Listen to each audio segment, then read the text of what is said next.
j'ai dit, vous avez passé plus de moins 40 jours, il faut dire exactement, en Côte d'Ivoire. Vous avez vu un certain nombre d'éléments là-bas, et tout de suite dans votre tête, vous commencez à faire des comparaisons. Oui, pourquoi? Tout de suite, ça a tiqué. Vous savez, on a l'habitude de dire, bon, ceux qui prennent des exemples, qui font des comparaisons avec d'autres pays un peu mieux lotis en termes de développement infrastructurel, c'est-à-dire en Occident, etc., on dit non, on ne peut pas comparer le Cameroun à Singapour, aux États-Unis, à la France.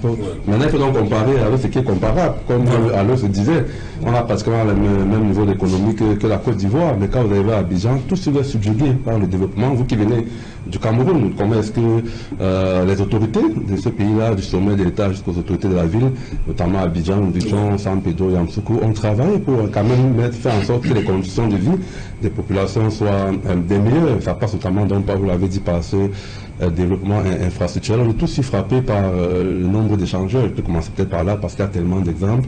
On a fait un reportage par exemple sur les échangeurs pour décongestionner la ville d'Abidjan, qui est pratiquement une ville de 6,5 millions d'habitants. Vous imaginez un peu ce que ça pourrait causer comme embouteillage par le passé.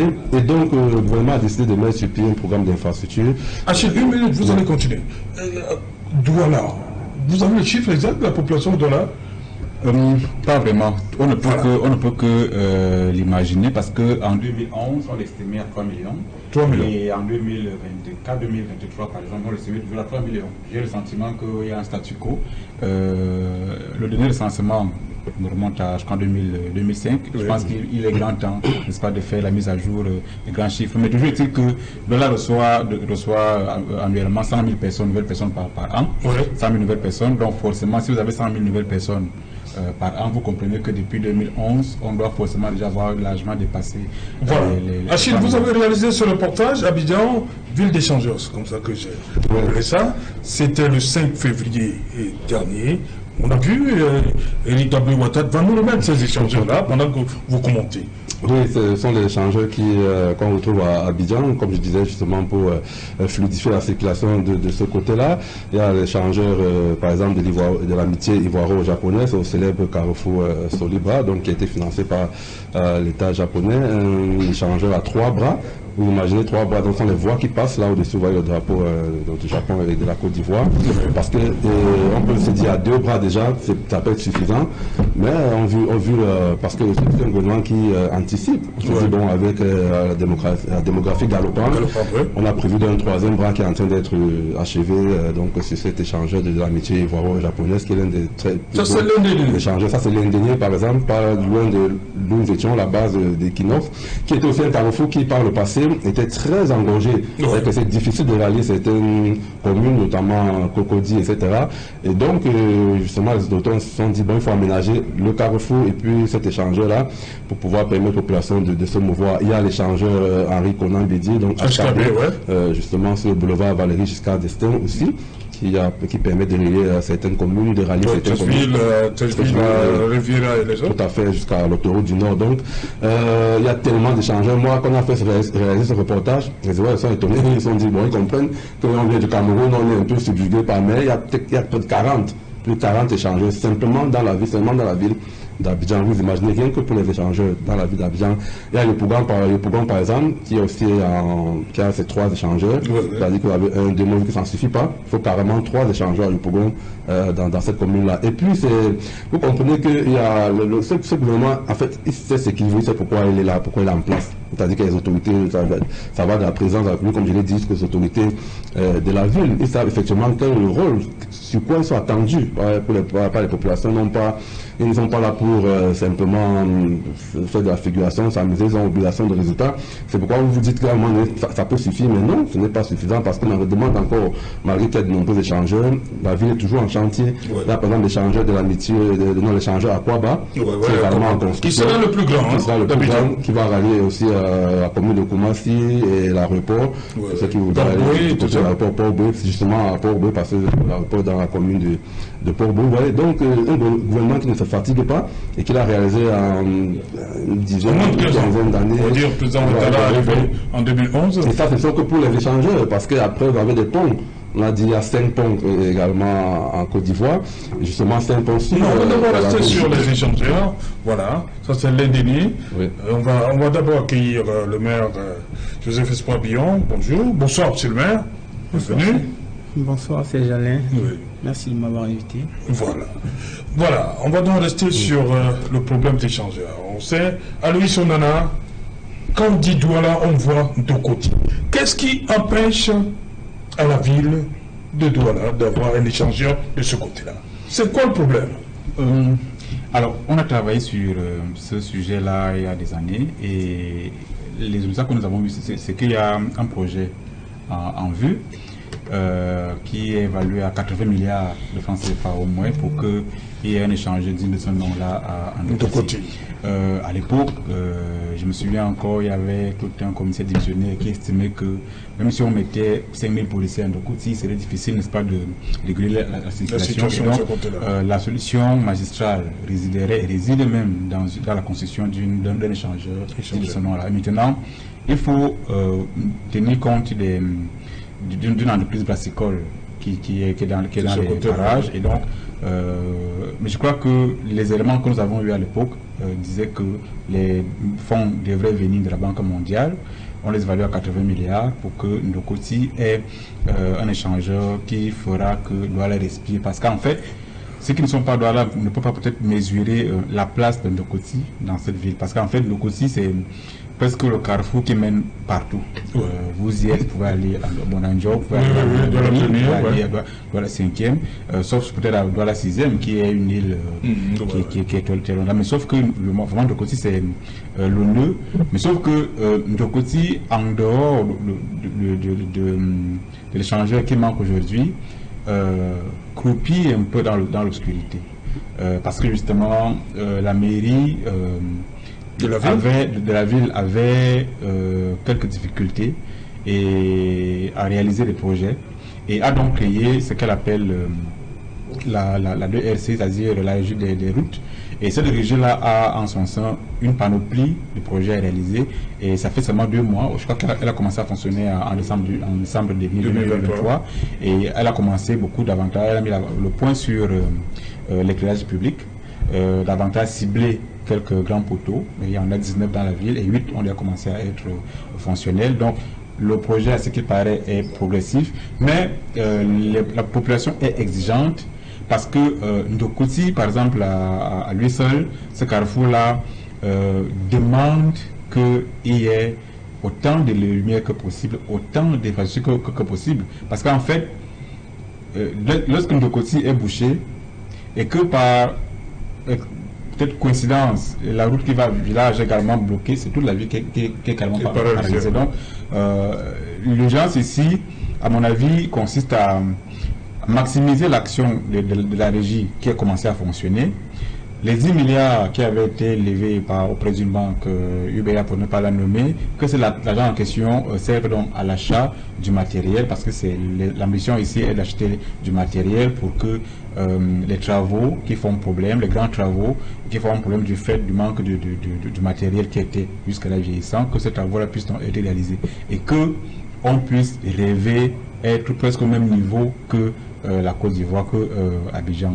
Maintenant, lorsque vous observez un peu ce que fait la CED, vous vous rendez compte qu'il y a une bonne dose d'ambition, de volonté venant du maire de la ville, voilà, mais il semble faire face, je parle en tant qu'observateur en même temps qu'habitant, on semble faire face à beaucoup de difficultés qui sont inhérentes au manque réel de notre décentralisation. On n'a pas encore vraiment décentralisé notre système.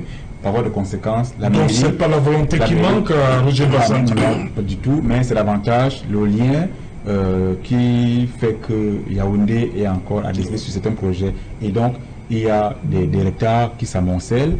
Vous arrivez à Saker, Lobaba, vous allez trouver un tas de pavés. Oui, du pavé, ça fait plus de 2 ans. Vous arrivez l'axe Ndokoti, Nala, sans lumière. Vous arrivez Ndokoti, Ndoksimi, Ndokbon, il n'y a pas d'électricité. Mais sauf que la mairie vous déclare qu'elle dépense par mois 500 millions pour l'éclairage public.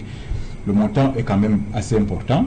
faut une mairie, on attend à ce que l'agent en question puisse se justifier à travers la lumière, non seulement à Bonanjo et quelques axes d'Aqua, mais que l'habitant de Bilongué, l'habitant de Niala, l'habitant de PK, tous les PK sont pratiquement dans ça, que ces habitants-là puissent à leur niveau également ressentir les bienfaits de la lumière. Parce qu'en fait, la lumière à elle seule constitue plusieurs facteurs. Autant elle permet d'éviter les accidents dans la nuit. Vous savez que nos amis de la moto souvent conduisent pas très bien. Autant elle permet de barrer la voie à la criminalité.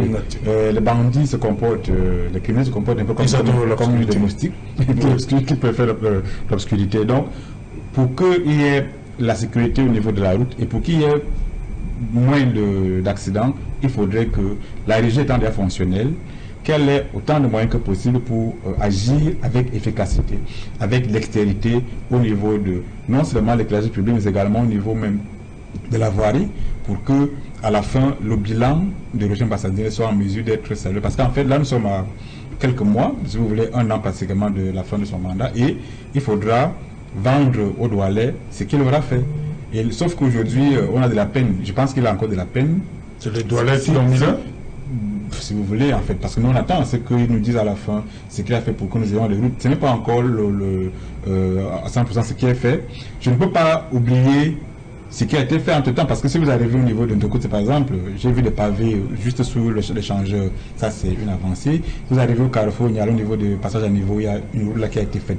C'est super intéressant. Il y a de nombreux chantiers qui ont été lancés maintenant, qui étaient promus par l'absence d'une structure particulière qui pouvait donner plus de vie. Maintenant que la région est là et que la mairie de la ville reçoit annuellement 20 000 demandes d'emploi et que la région est en mesure d'employer 350 personnes, il faudrait donc, à mon avis, saisir la balle au bon, avoir les mains libres si possible pour que à la fin, on puisse avoir des changements qui puissent ressembler à celui qui est au niveau du rond-point, de Douala 4e, qu'on puisse également avoir d'autres changements dans la ville pour qu'à la fin, la ville puisse être non seulement attractive, mais qu'elle puisse nous permettre de marcher avec autorité, nous dire voilà, nous sommes des Camerounais, nous avons une ville qui est presque comme Abidjan, qui a séduit. Monsieur le maire, vous êtes un élu local. Lorsque vous regardez votre ville aujourd'hui, Douala, qu'est-ce qui vous passe à l'esprit, Douala, aujourd'hui? On ne va pas dire que c'est les moyens qui manquent. Il a dit qu'il y a peut-être des gens à Yaoundé qui freinent le 4 fer, mais aujourd'hui, Douala, on n'avait pas peut-être ce problème d'électrification, l'éclairage public au niveau de Douala 5e, mais il y a d'autres petits problèmes. Il y a 5e. Moi, j'ai toujours en image cette idée vers le collège Bao. C'est un gros lac qui est en train qui prend forme de ce côté-là. Lorsque vous, un élu, vous parcourez l'arrondissement, la commune de Douala 5e, est-ce que vous êtes satisfait? Restons à Douala 5e pour vous, monsieur le maire. Merci, Serge Alain, de me passer la parole. Je voudrais déjà faire remarquer que toutes les villes au monde ont des problèmes. Tout dépend de l'échelle qu'on va mettre en place pour pouvoir apprécier chacune de ces villes-là. Les moyens ne sont pas les mêmes, le contexte non plus. Douala a connu beaucoup de changements ces derniers temps. Il faut qu'on ait l'honnêteté au moins de le dire. Je vais prendre rapidement quelques exemples. L'axe marché Bédi, entrée Charlie jusqu'à l'hôpital des Sœurs, c'est bitumé. L'axe Carrefour Conquête jusqu'à l'hôpital des Sœurs, c'est bitumé. Carrefour hôpital des Sœurs à Locom jusqu'à Fongoudon-Basson, c'est boutonné. Fongoudon-Basson jusqu'à PK14, c'est boutonné. Fongoudon-Basson jusqu'à PK11, Bengue City, c'est boutonné. En fait, des exemples comme ça, on en a une pléthore. On a vu Douala 3e se transformer devant nos yeux.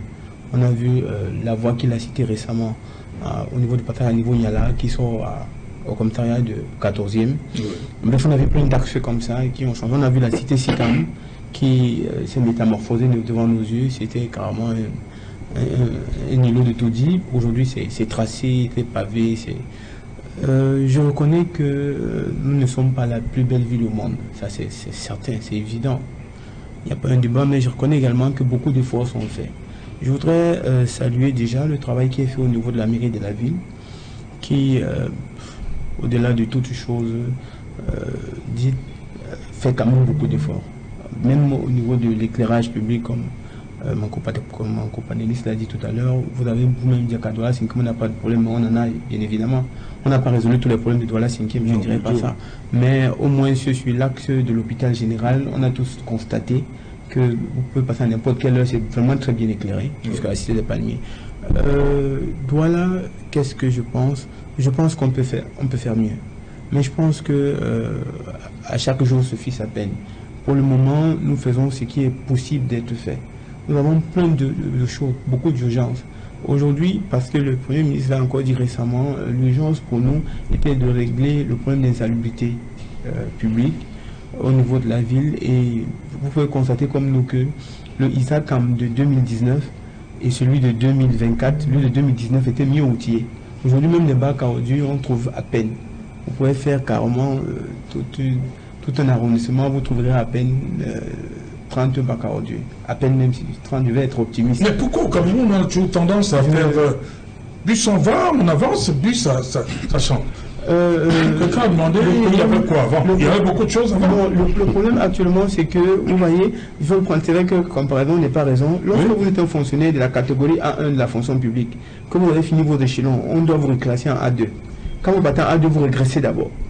C'est le principe, c'est ça, non? Donc vous perdez encore quelque chose. Donc en fait, notre pays a évolué dans l'hyper-centralisation. Et lorsqu'on a parlé de décentralisation, lorsqu'on a implémenté... On devient nostalgique, monsieur le maire. C'est pas seulement un problème de nostalgie, c'est un problème d'implémentation, d'adaptation. Je vais vous dire un truc qui semble banal.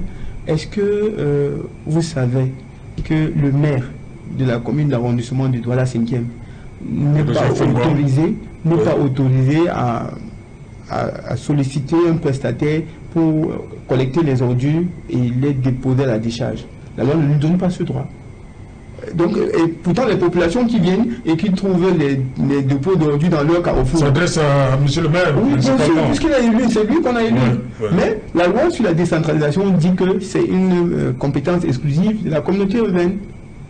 Donc, ça, c'est l'article 241 qui donne l'exclusivité de la communauté urbaine. Ce que je dis ici, c'est peut-être pas un conflit de compétences, c'est un problème d'implémentation. Je pense qu'avec le temps, la routine va se créer, ça va aller et tout le monde va... Jusqu'aujourd'hui, je crois, je peux me tromper, qu'il y a même encore certains élus qui ne savent pas quelles sont leurs compétences. Vous savez, ils ont été élus, mais comme on dit généralement, quand tu veux cacher quelque chose, on nous amène dans un livre. Généralement, c'est qu'ils ne veulent pas lire. Donc, je ne veux pas être instant ici, je suis désolé si ça va peut-être blesser certains. Ce que je veux dire, c'est que parce que la décentralisation est quelque chose de nouveau, parce que c'est quelque chose qu'on attendait comme l'arrivée de Jésus. Donc quand Jésus était arrivé, même les Hébreux ne l'ont pas reconnu. Donc c'est normal que la décentralisation soit arrivée. Et nous on attendait quelque chose d'extraordinaire. Finalement c'est pas ça qu'on a eu. Moi je crois que la ville de Douala, avec beaucoup de projets, on a tellement de projets. Vous voyez le projet BRT, bus rapide transit. Quand on parle d'échangeurs, j'aime ça. J'aime quand tout le monde parle de ça. Je me sens plus à l'aise parce que il y a des ingénieurs qui sont là et le langage qu'on... Mais certaines là, c'était prévu pour 2022, on a renvoyé à janvier 2024. Nous sommes en mars, monsieur le maire. Il faut savoir que pour réaliser ce type de projet, il ne suffit pas d'avoir la volonté. Il faut également un mécanisme administratif. Donc, monsieur le maire, il est là à côté, il pourra peut-être vous dire que pourquoi c'est seulement au Cameroun que... Tout à fait. Voilà. Il va peut-être vous dire les autres comment ils font. On invente, je ne sais pas, on invente tout, mais du mauvais côté, ça que je ne sais pas, c'est pas la sorcellerie. Là maintenant on dédouane par exemple les autorités locales, on dit que c'est au pouvoir central, etc. La décentralisation n'est pas effective. Mais même pourquoi c'est déjà un problème au niveau central? C'est-à-dire que même si on a un gouvernement central, on se dit bon, ok, on n'est pas prêt pour la décentralisation, mais pourquoi au niveau central on ne travaille pas pour que dans les régions justement on travaille pas, monsieur le maire, déterminé. On veut juste trouver un justificatif. Monsieur le maire, projet BRT. Moi, ce que je dis déjà, pour le relancer, il n'est pas question ici de trouver des justificatifs. Moi, ce que j'essaye de faire, c'est un état des lieux, un constat qui peut ne pas être exhaustif. Donc, j'essaye de trouver les points que j'estime être des points d'ombre, d'appréciation. Je ne suis pas là pour faire le procès d'une institution. Je veux faire des constats. Maintenant, parlons du projet du BRT. Vous savez, moi j'ai fait partie de ce projet en 2017. Il avait commencé en 2017, en 2017 encore le MINDU, on venait, vous vous souvenez, l'ancien délégué de gouvernement avait cassé de Ndokoti jusqu'à PK14. On avait même cassé. Je me souviens, j'avais un ami qui avait un immeuble R+4 à PK9 qu'on avait totalement écrasé. Il a fait bon bref. Ça veut dire qu'on a cassé précipitamment tous ces gens. Et lorsqu'on les a cassés, on s'attendait tous à ce que le projet soit lancé à l'instant. Sauf que je ne peux pas sincèrement me prononcer sur pourquoi ça n'a pas été lancé au temps du délégué du gouvernement. Mais je sais une chose, c'est que le maire de la ville actuelle voudrait s'approprier ce projet. Maintenant, pourquoi ça ne lance pas depuis là, je ne saurais le dire. Okay. Je pense qu'il est mieux placé lui-même pour le dire. Et je crois que c'est un projet qui va apporter énormément de facilité en termes de mobilité urbaine dans notre pays, et même en termes de beauté. Parce que donc, je l'ai dit, hein, c'est 28 km de voies dédiées au bus, entièrement séparées avec des échangeurs, 44 stations, 4 terminaux, voilà. Tout ça, c'est le BRT.